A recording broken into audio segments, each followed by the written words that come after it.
Metabolic bone diseases. As we all know, bones serve as a storehouse for 99% of the body's calcium. Osseous tissue is made up of organic, inorganic materials along with water, as you can see the proportion here in this image. Now let's discuss each constituents in detail. The organic constituents is around 25%, which includes the bone cells like the osteoblast, osteoclast and osteocytes. And then we have the intracellular matrix, collagen, polysaccharides, which includes the mucoproteins or glycoproteins and lipids. Inorganic constituents of the bone consist of 65% of the dry bait of the bones.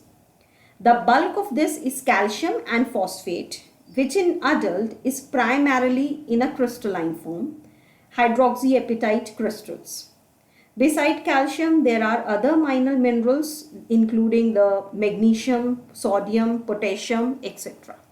Now rest of the 10% is water.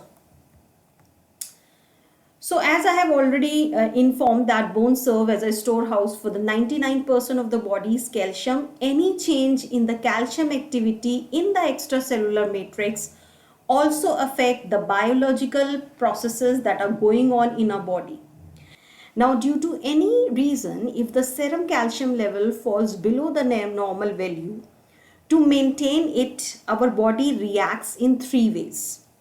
The first is the increase in the intestinal absorption. Second is the decrease in the urinary excretion. And third is the release of more calcium from the bone. By doing these three activities, our body tries to maintain the serum calcium level. And the factors which are responsible for maintaining these activities are the parathyroid hormone, vitamin D, and calcitonin. Now these are the three markers that maintain or monitor these above mentioned factors. So osteoporosis. Let's discuss this in detail. This is by far the most common metabolic bone disease, and it is characterized by the diffuse reduction in the bone density. Now when I say the reduction in the bone density, it means that the reduction in the bone density causes hole inside the bone to get widened and makes the outer wall of the bone, which is the cortex, thin, and this causes bone to be fragile. As you can see here in the diagram, this is a normal bone and you see the porous structure here. But when there is a reduction in the bone density, that means these pores gets widened.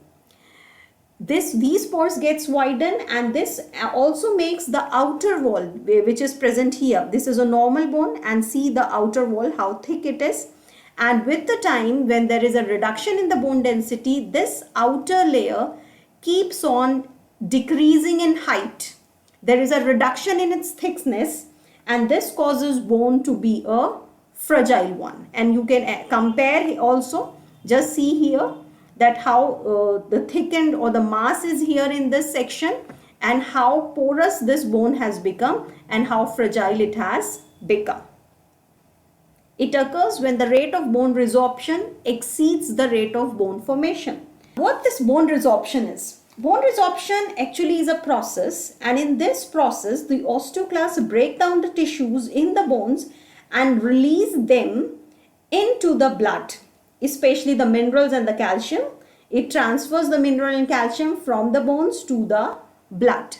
And as you can see here in the diagram, in a normal healthy adult, the activity of the osteoblast and osteoclast go hand in hand. Bone formation and resorptions occur at the same time, so the phosphocalic homeostasis maintains. But as we age, the osteoclast activity increases, resulting into the increased rate of bone resorption, which will lead to the osteolytic pathologies. Now, you can see here also in this image that in a normal bone, both the osteoclasts and the osteoblasts work equally. But as we ages, the osteoclasts gets increase, so the bone resorption increases and the bone formation, which is done by the osteoblast cells, decreases. This will lead to the senile osteoporotic bone. Now, in a senile osteoporotic bone, there is a decreased trabecular number, there is a decreased trabecular thickness, there is an increased trabecular spacing or the cortical thickening, and the expansion of the bone marrow cavity. These all factors lead to the increased chances of fractures. Now, risk factors of osteoporosis. The very first factor is the alcohol. Alcohol can impair the nutritional absorption and interfere with the body's ability to repair bones and regulate calcium. So that's why alcohol is one of the risk factors that cause osteoporosis. Second is the use of corticosteroids. As we all know that they tend to reduce the body's ability to absorb calcium, and it also increases the rate of bone breakdown. So the more the corticosteroids we take, the longer the corticosteroids we take, there are increased chances of developing osteoporosis. The third is the decreased intake of calcium. Now, low calcium intake diminishes the bone density and it promotes early bone loss and increases the chances of fractures. Low estrogen in the body. Now, as we all know that deficiency of the estrogen in the body, especially in the post-menopausal phase of the elderly women, increase the rates of bone resorption, and the more the deficiency of the estrogen, the higher of the chances of getting osteoporosis. Now, next is the smoking. Nicotine is present in cigarettes, cigar. It slows down the production of bone forming cells like the osteoblast. So they make less bone, and it also decreases the absorption of calcium from the diet. So that's why smoking is not at all good for the health of the bone. And last is a sedentary lifestyle. As we all know that physical activity, especially the weight bearing, it increases the bone mass and density. So whenever there is a lack of physical activity, it prevents the process of increasing the bone mass and density, and it also increases the aging process of the bone. And as you can see here, this axis, which is a short form of all these factors, axis leads to osteoporosis. So it's a very nice way to remember these risk factors, that axis leads to osteoporosis. So here we all know what this axis stands for. So if we remember the word axis, we can always keep in mind that these are the factors which will lead to the osteoporosis. Now, clinical features. This condition, osteoporosis, is asymptomatic unless complicated. In the initial phase, or if the person is not much osteoporotic, there are very minimal symptoms. So once it gets complicated, then patient comes with lot of symptoms. Now, very first is the development of the kyphotic hump. One of the feature is the development of kyphotic hump. As you can see here, this is a normal spine, but the person suffering from osteoporosis, you will notice that the kyphotic region is a bit humped. You will see the hump in the kyphotic region, and this is one of the indicator of osteoporosis. Patient often complain pain in the dorsolumbar region of the spine, the dorsal lumbar region, or we can say the thoracolumbar region of the spine. Patient often gets tired very easily, fatigue, and there are increased chances of pathological fractures, especially Cooley's fracture in the females because this fracture occur at the corticocancellous junction, as you can see here. So chances of Cooley's fracture are higher in females, and the fracture of the neck of the femur, especially in the elderly, a very common fracture that occurs due to the osteoporosis. Now, on examination, findings are subtle, as I have already discussed that it is asymptomatic unless complicated. So findings are subtle and often can be missed. Next feature is the kyphosis, especially in the upper thoracic region. You will see a hump. There is a slight loss of height. Why there is a loss of height? Because the density of the bone gets increased, and that will lead to the decreased height of the vertebrae. That's why there is a slight loss of height. But these findings are so minimal that we cannot appreciate the changes in a day or two. It takes time to see the changes. As you can see here, the graph, in a young female, how straight the back is, how straight the spine and the vertebrae are. But as we age, there is a tendency to develop a kyphotic curve in an osteoporotic patient, which keeps on increasing, and that's why we see The older people, they walk with a little bit of a hump, and this also decrease the height because there is a decrease in the bone mass. Radiological features, they are very important. If you get the radiograph done, you will see that there is a decrease in bone mass. See here, this is a normal bone and this is an osteoporotic bone. How much difference you can see or you can appreciate here. Now see the size of the pores here and see the size of the pores here. So this is a normal bone. Now see the patterns, different patterns which are visible here. This is a moderate osteoporotic bone and this is a severe osteoporotic bone. So the bone mass is decreasing. Here there is a more bone mass, it's getting low, and here as you can see, appreciate that there is a complete osteolytic region. There is a no bone mass here. So it's keep on increasing. Now, loss of vertical height of the vertebrae. See the X-ray here due to the kyphotic curve. As you can appreciate here, there is a decreased height in the vertebrae, especially in the inner section. Now you can appreciate these changes, how the height has decreased here, and this is one of the reason why patient develop kyphotic deformity, because on the inside, on the anterior side, there is a decrease in the height of the vertebrae that will leads to the kyphotic hump. Now other changes that you will see in the X-ray is the codfish appearance. Now see here, mass is depleting. The gap between the bone is not properly maintained, and you will appreciate the edges of the bone and how the shape has becoming. That will lead to the codfish appearance. You can also see here the shape of the bones, and especially these concavity here which is present bilaterally on the both the sides, and see the difference in the height. Now the inner margins, they are decreasing in height. These are the outer margin, how much difference is here. Other feature that you will notice here is the ground glass appearance or the frosted glass appearance. Means the X-ray will not be clear, it will be hazy. The margins will not be well defined. Biochemistry. Serum calcium, phosphates and alkaline phosphatase are within normal range. In osteoporotic patients, the result of the calcium blood test are usually normal.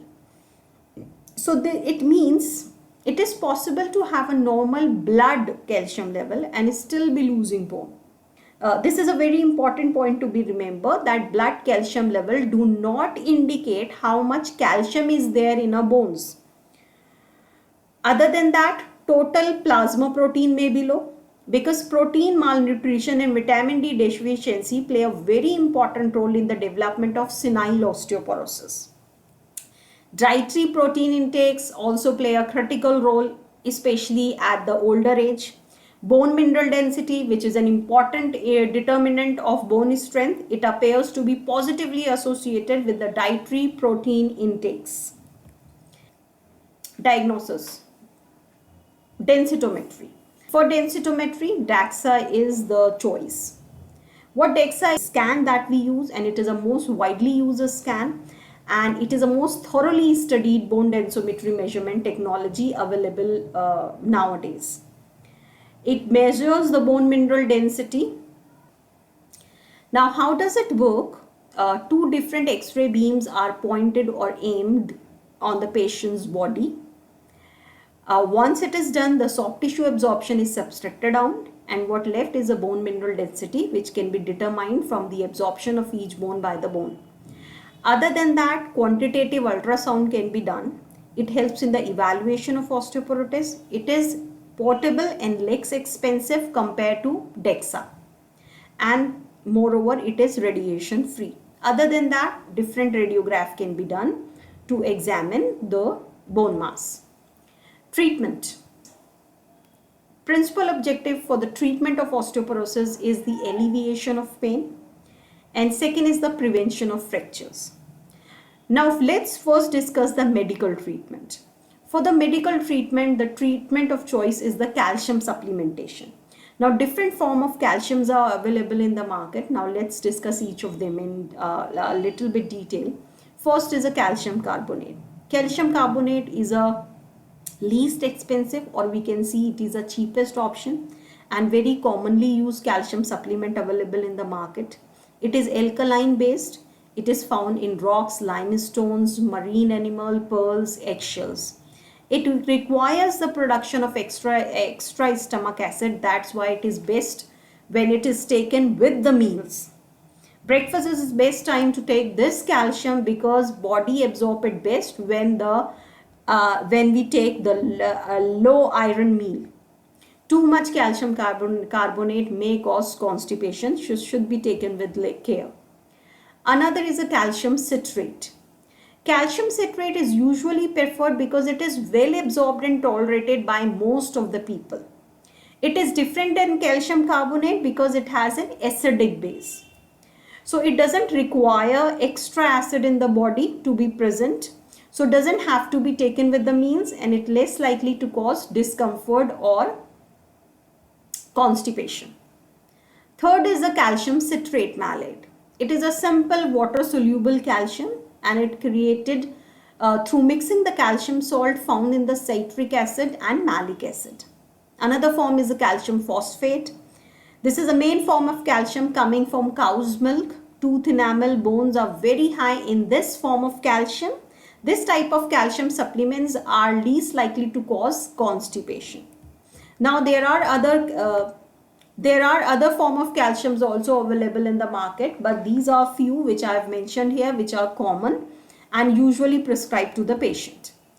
Other than calcium, vitamin D, because vitamin D maintains the calcium ion activity in the body, and vitamin D helps in the absorption of calcium.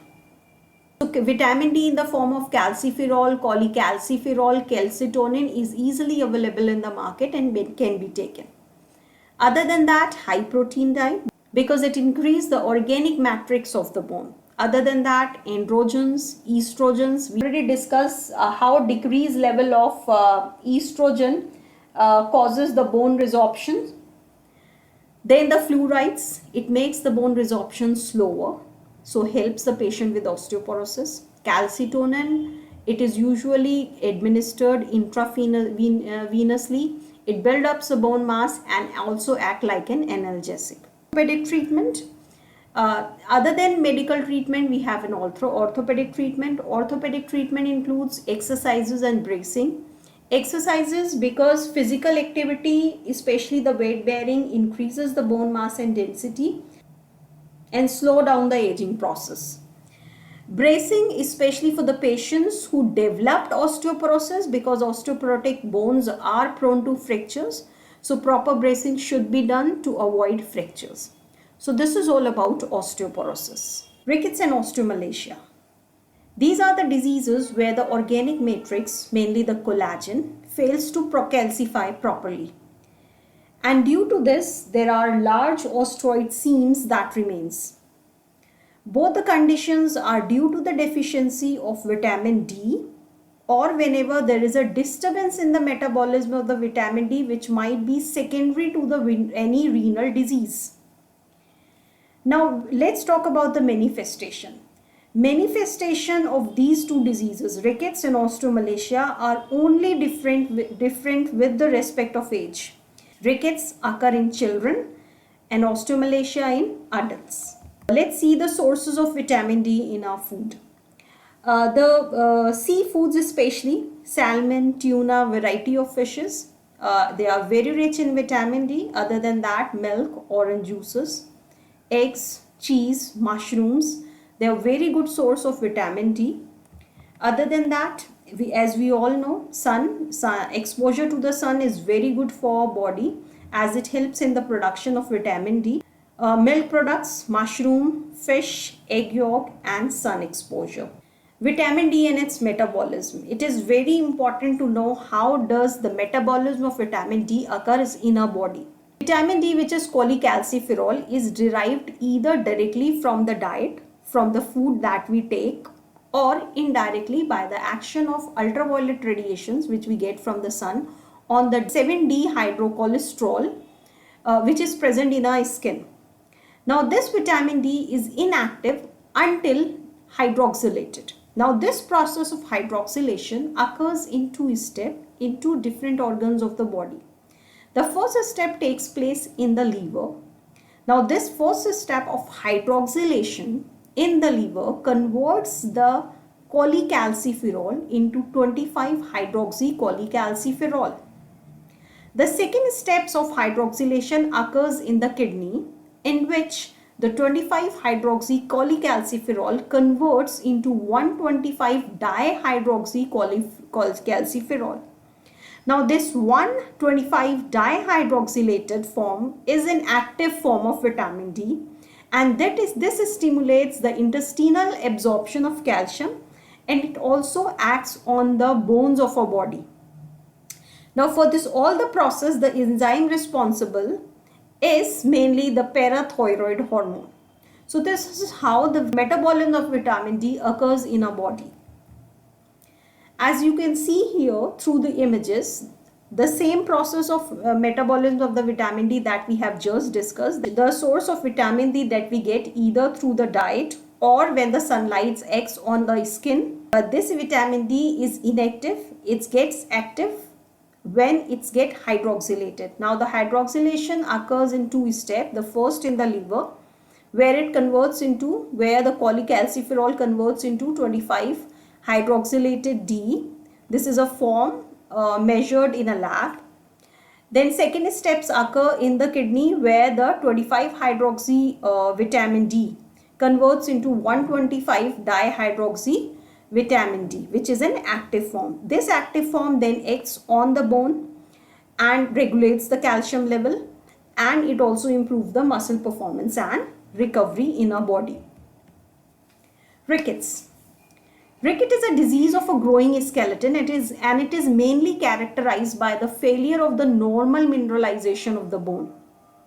It is seen mainly at the growth plate, and this results in the softening of the bone and the development of deformities. As you can see here in images, different clinical features which we'll be discussing in detail. So let's discuss the types of rickets. Rickets is of two types, type 1 and type 2. Type 1 mainly occur due to the deficiency of vitamin D. Now this deficiency could be dietary. If there is a malnutrition, if the intake of vitamin D is less in our diet, or if there is any disease that leads to the less absorption of vitamin D in the body, or the less exposure to the sunlight. Second is due to the disturbance in the vitamin D metabolism, as we have already discussed how the metabolism of the vitamin D takes place. Now any disturbance in its metabolism, whether due to any renal disease, whether due to any hepatic disease, that will lead to the deficiency of vitamin D in the body. Now when we talk about the type 2 rickets, there is a defective absorption of phosphates. Now as we all know that phosphate is essential for the normal formation of bone and teeth, and there is an important link between the vitamin D and phosphate. Vitamin D helps the small intestine and kidney to absorb phosphates back into the bloodstream. So whenever there is a lack of vitamin D, it will reduce or it will decrease the phosphate in our blood. So defective absorption of phosphate through renal tubules will lead to the rickets. And whenever there is a diminished intake or absorption of the phosphate, also will affect the vitamin D in our body and leads to the development of a condition like rickets. Usually nutritional rickets occur in children in about 1 year of age, and it may occur in older children with the malabsorption syndrome. Clinical features of rickets are very important. The very first is the craniotapes. Now this craniotape is actually occurs in young adults. Whenever we apply pressure over the soft membranous bone of the skull, we'll get a feeling of a ping pong ball which is being compressed and released. As you can see here in the image, that how this finger, when we apply to the skull of the baby, it act like a ping pong ball. The head is act like a ping pong ball. So the frontanel remain open even after the 2 years of age. The second feature is the bossing of the skull. Now this bossing of the frontal and the parietal bones become very evident at the age of 6 months. Spine. As you can see that there is a kyphotic hump even in a very young age. Just see the kyphotic deformity here and see the hump here It is so sharp and pronounced, and sometimes when we get the MRI or the X-ray done, you'll see structures might get affected due to the sharp kyphotic hump. If we talk about the chest, there are three features that are prominent in the chest. The first is a pigeon chest. The pigeon chest is a condition where there is the prominence of a sternum, where the sternum become prominent. The next feature is the Hurricane sulcus. In Hurricane sulcus, there is a horizontal depression along the lower part of the chest, and this corresponds to the insertion of the diaphragm. The last one are the ricketry rosary. These ricketry rosary means the osteochondral junctions on the anterior chest wall become prominent, as you can see here how prominent these costochondral junctions, and this gives a appearance of a rosary. That's why the name the ricketry rosary.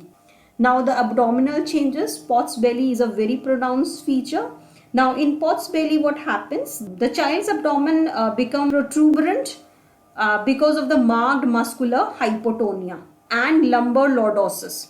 Now there will be other deformities which you'll see in the upper limb or in the lower limb. Now you will see, especially in the upper limb and sometimes in the lower limb also, the broadening of the ends of the long bones. Now these especially in the region of the wrist, at the lower end of the tibia and fibula. Here also you can see around the wrist and also in the lower extremity here.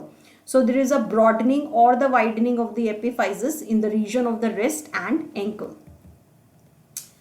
In the lower limb, there are other conditions that we see. The first is a coxa vara. Coxa vara is a condition where the angle between the neck and the shaft of the femur gets changed. Normally it is around 130, but because of this rickets, the angle gets changed and it is fine.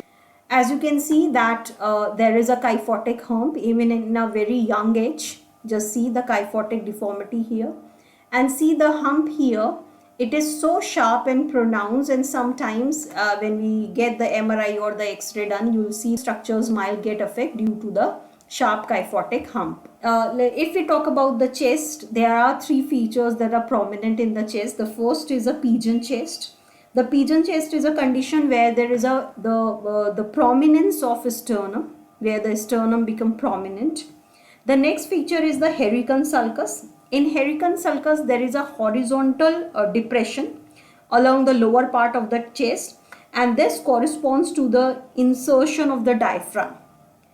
The last one are the ricketry rosary. These ricketry rosary means the osteochondral junctions on the anterior chest wall become prominent. As you can see here how prominent these costochondral junctions, and this gives a appearance of a rosary. That's why the name the ricketry rosary. Now the abdominal changes. Pot's belly is a very pronounced feature. Now in Pot's belly, what happens? The child's abdomen become protuberant because of the marked muscular hypotonia and lumbar lordosis. Now there will be other deformities which you'll see in the upper limb or in the lower limb. Now you will see, especially in the upper limb and sometimes in the lower limb also, the broadening of the ends of the long bones. Now these especially in the region of the wrist, at the lower end of the tibia and fibula. Here also you can see around the wrist and also in the lower extremity here. So there is a broadening or the widening of the epiphysis in the region of the wrist and ankle.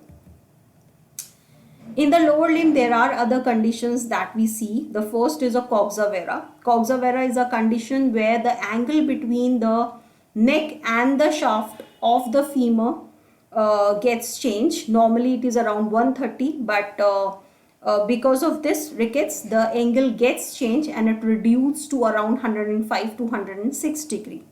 Genu valgum and genu varum is a very common deformity of the long bone, and genu valgum or genu valgum, which we also call them as knock knee or the bow leg, it's a common presentation when the child starts walking. Other than that, windswept deformity is occasionally seen. As you can see here, it is a unilateral windswept deformity. It is a bilateral windswept deformity. Flat feet is also seen. There is a reduction in the size of pelvis in the children suffering from rickets. So overall, if you will see the child, if you see the picture of a child, you will see that the child looks very weak, sick, There is a stunnedness in the growth, and the child often is irritable. The radiological features. Early changes are observed in the lower end of the radius and ulna. As we have seen in the lower end of the radius of ulna, there are changes in the epiphysis. There is widening of the epiphysis. You will see that there is a delayed appearance of epiphysis. There is widening of the epiphyseal plate. Okay, you can appreciate here in the region of the epiphysis and the shape of the epiphysis. Other than that, there is a cupping of the metaphysis. Now, cupping of the metaphysis means that the overall shape of the metaphysis is more like a cup. You will see that the shape of the metaphysis gets changed. The metaphysis end appear irregular. The cartilaginous cells appear in this region, and it creates a depth in the soft metaphysis and gives a rise of a cupped shape appearance. The next feature is the splaying of the metaphysis. The ends of the metaphysis is splayed. Here is a splaying of the metaphysis. These the edges, these margins are splayed because of the pressure of the cartilage cells that accumulate in this region of growth plate. Other than that, there are other bone deformities that we often see. Other bone deformities, like we have already discussed, the knock knee, the bow leg, all these we can see in the x-rays also if we get the x-ray done of the lower extremity. Treatment. So first is a medical treatment. The very first thing is the high dose of vitamin D and calcium supplements. This is the paramount of the treatment. Other than that, orthopedic treatment, which includes the conservative methods like splints and POP cast, primarily prevent the formation of deformities, and if the deformities develop, then to correct those deformities like the coxa vara, coxa valga, verum, genu valgum, windswept deformity, all these things. Now, other than that, operative method, it is for the correction of mild to moderate deformities. Osteomalacia. Osteomalacia is a disorder of the bone softening in adults, and it is an adult counterpart of rickets.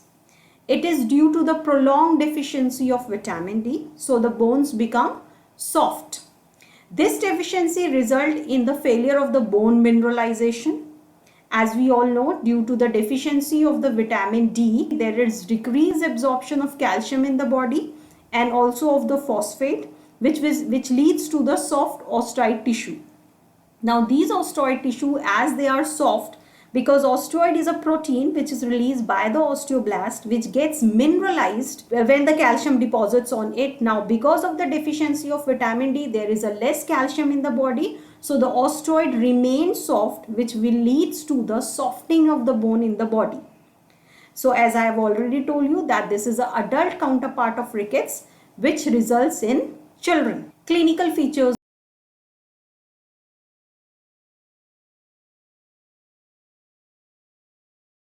The very first is a bone pain. Patient complains that there is a pain all over in the body. The bone pain is of diffuse kind. The patient pain ranges from the backache to a simple diffuse pain. Bone become tender. There is muscular weakness. Patient feel very weak, and it may be difficult for the patient to climb up and down the stairs. Sometimes you will notice that there is a waddling gait due to the weakness or the pain. And patient will also complain of the spasm. There is a twitching in the muscles. Sometimes patient complain of muscular cramps. Other than that, spontaneous fractures. Now, fractures occur usually in the spine. Radiological examination. You will notice that the X-ray of a patient is of very poor quality. Why of a poor quality? Because there is a less amount of calcium, less amount of mineralization of the bone, less amount of mineralization of the osteoid. So there is a lack of mineralization, which gives a very hourglass or glossy appearance. There is a diffuse rare fraction of the bone. There are no well-defined clear-cut margins. Rather, there is a hazy appearance of the bone. Loser zone is or a pseudo fracture. It is a very important feature that is seen in this condition. Occur due to the rapid resorption or slow mineralization, which is mainly seen around the callus. Now, as you can see here, this is a region of a pubic rami where you will see that there is a haziness, sclerosis, or a loser zone or a pseudo fracture. Now it is also seen in the axillary border of the scapula. You will see that there is a zone which gives an appearance of a fracture, though it's not a very clear cut fracture. It's not a through and through fracture. It can be seen in the region of the neck of the femur. It can also be seen in the ribs, as you can see here. This is the pseudo fracture or a looser zone. Biopsy. Biopsy is mainly done for the confirmation of the diagnosis. It is done from the iliac crust, and the characteristic histological finding is excessive uncalcified osteoid. Treatment. Osteomalacia occurs due to the defective intake or less intake of vitamin D. So vitamin D supplementation or vitamin D therapy is the treatment of choice. Now when we talk about the dietary supplementation of the vitamin D, you can see here the different sources of vitamin D. It can be a seafood, especially the fish, tuna or salmon. Then we can have curd, cheese, liver, mushrooms, eggs. These are the sources of vitamin D. Other than that, high dose of calcium supplements. It may take several months before any bone pain or muscle weakness gets relieved. So treatment duration is long. It might take several months for the conditions to settle down, for the features, clinical features to settle down. When you stop taking supplements or do not take them regularly, the osteomalacia may return. So it's mandatory. It's very important to keep on taking the supplements on and off. Open reduction and internal fixation is often associated with the fracture. So it is a treatment which is given to the patient suffering from osteomalacia when there are fractures. Now how we can prevent osteomalacia? So very first thing is the vitamin D rich food should be there in our diet. Second, get moderate amount of sunlight. Third, regular exercises should be done. Fourth, eat calcium rich food. All the foods that are rich in calcium should be incorporated in our diet, and if needed, take calcium and vitamin D supplementations on a regular basis. So this is all about osteomalacia and how we can prevent this condition.